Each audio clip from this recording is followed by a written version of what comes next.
hardest cases to navigate and provide support for families due to limited resource and lack of support for the broader HD community? Good question. I think the biggest thing is isolation. And honestly, the way that this disease impacts families and individuals is so broad that a lot of times we don't qualify for certain programs or certain resources that are out there, and we don't meet eligibility requirements for a lot of services. And so if someone is struggling with that and they're also isolated in terms of location or transportation or not having family support or community support, it's really hard to provide the support that they need and find those resources that can actually help them. And I think one thing I love about Help for HD is that we try to find those gaps and we try to fill those in and help people feel less isolated with where they're at. But you only saw like how much these two girls work on cases and how dedicated they are. I don't even know. It's pretty, they're all three such incredible humans. Jamie, you all work for HD organizations, and here, I don't even know how to write a question, guys. You guys actually understood what I said, guys? We all work in HD organizations and hear of hardships that people experience with HD every day. Just like most of the people in this room, each one of you have personal family connections to Huntington's disease. Do you ever find yourself symptom hunting or projecting those things onto yourself or your family? What are some coping skills that have helped you through those situations? In the beginning of my journey, my dad, he was a late diagnosis.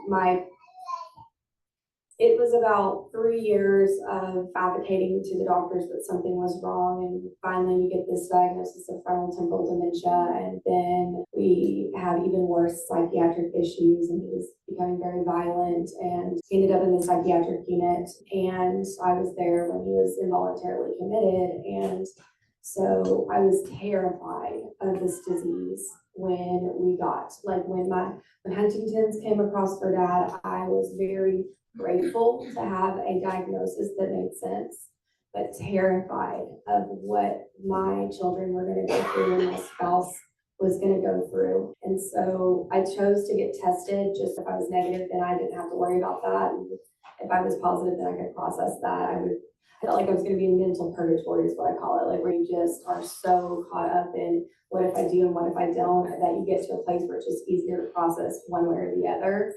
So I chose to get tested within the first year of my dad's diagnosis. And in the beginning of all of it, I will not lie, everything he did, I just took on going, I'm going to do this to my kids, I'm going to do this to my husband.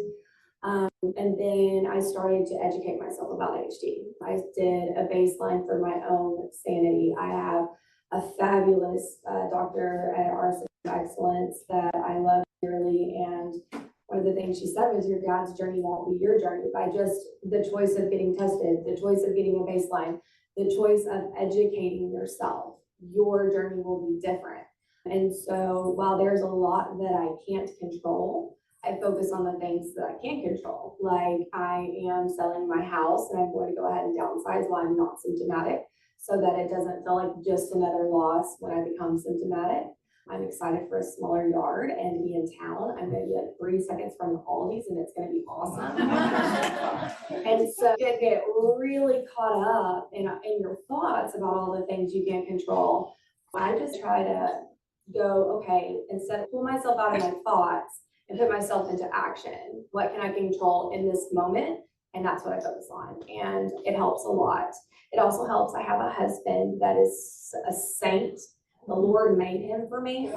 He is so patient. He feeds me. He lets me watch murder mysteries.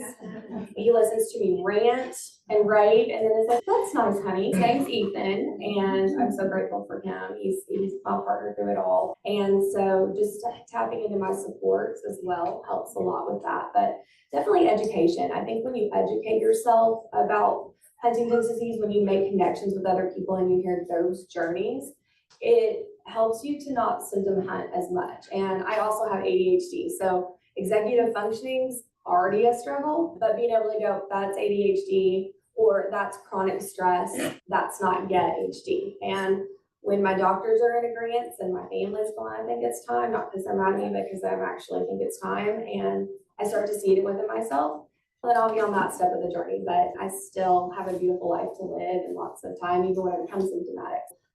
It's just all about gratitude, staying in that moment. What can you control, and what can you not control, and being grateful for what you have, because no matter what we have going on, we have one thing we can cling to. We just have to search for it.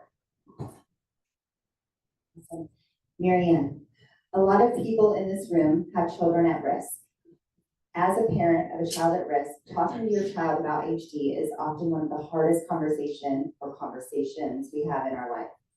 MaryAnn, you have dedicated most of your career to working with youth. Everything and with multiple organizations, not just the NYA that you do now and you do beautifully, but also HDO. And we know you have worked with so many children and young adults at risk. From your experience, what are some of the topics, subjects, and concerns children and young adults want to discuss at these functions? How would you advise the older adults in the family to address these topics and talk with their children? I might actually repeat that second part. So I think the majority of when young people are coming to these functions or they want to connect with other young people. Like they just want that safe space to be in a room full of people that just get it. And they don't have to explain anything. They don't have to explain why mom or dad or a sibling or a loved one is going through something or why they feel the way they do. They just want to feel understood, and they want to not feel that feeling of being alone in this. So that's definitely like a major part, but some topics specifically, a lot of like hard topics that you wouldn't expect are like how to talk to friends about this, right? Or how do I talk to my mom or dad about this? Or how do I bring up HD to my parents or to my family members when so much is going on? I don't want to give them something else to worry about when I'm thinking about going through testing, or I want to know why mom or dad is experiencing these symptoms. And so that sometimes stirs up a lot because they're holding all that stuff in. And for that second part, I remember, as you said, these are conversations that you want to continue to have with your children and young adults and youth. And it's normalized contradicting because it's, and validating that and understanding that this is not a normal experience, but normalizing talking about it, normalizing asking questions. And when they're ready, they will come and ask because they know that it's okay to. Sometimes they shut down, they might shut down, like you might let's talk about genetic testing, or like, how do you feel that this transition of mom or dad going into a nursing home or needing more care or not working?